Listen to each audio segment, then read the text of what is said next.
Warren Buffett said this: if you can't see the scoreboard, you don't know who's winning, you don't know the score, and then you don't know if you're winning or losing.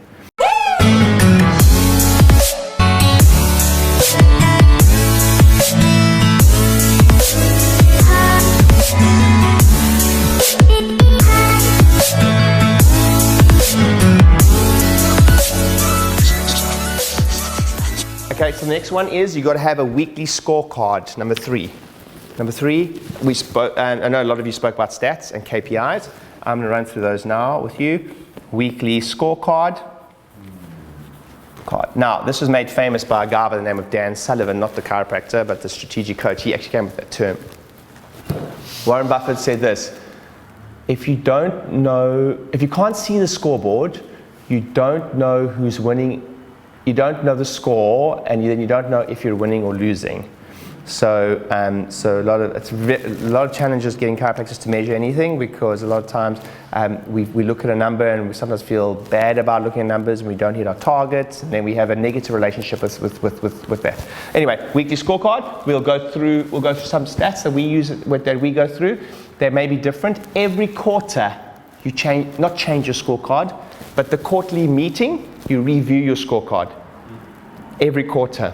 So the business might change. So you might realize that after measuring the stat, I'll give you some weird stats that helped us so much. Future visit stat every single week, and we measure as a percentage. So if I saw 300 people this week, if I look at my diary 6 weeks from now as a percentage, what percentage do I have in the diary 6 weeks from now?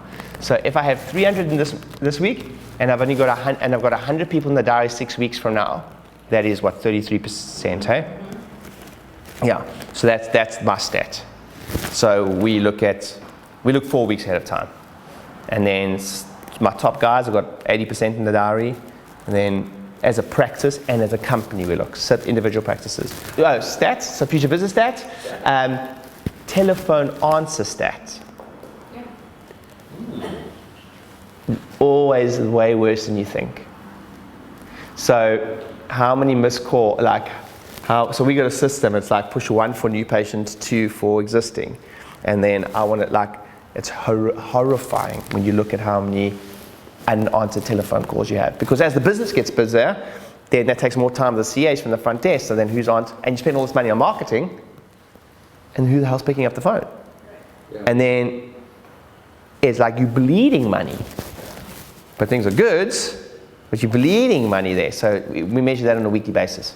So we aim for 90-something percent, 98%. So now we have an overflow system, which I'll talk about in a minute. Other statistics that have helped us, we've got revenue, we've got turnover, we've got amount of money we took, services, which is adjustments. We've got a whole, I can bring up my scorecard for you at some point and I can show it to you, and you can have some ideas. But it's more, do you know where the benefit comes? More from you as a team discussing what it is you think you need on that scorecard. And then sometimes, please don't be too hard on yourself. You will finish a quarter and you'll be like, that was the stupidest thing we were measuring ever. What the hell were we thinking? That's normal. That's normal, So the art of prediction as a businessman, you get better with time. It's not like your first goals you set, sometimes you're like way off, way off, and then you got to get better. Anyway, so weekly scorecard, very, very big. Hey guys, thanks for watching the video. I hope it was helpful. If you haven't yet subscribed, please subscribe, hit the like button, and share the video or leave a comment. It really means a lot to me. Also, if you haven't subscribed, my statistics show that over 70% of you that watch my videos aren't subscribed. Hit the subscribe button. You do not want to miss the practice growth strategies I'm going to be teaching over the next couple months. See you on the other side.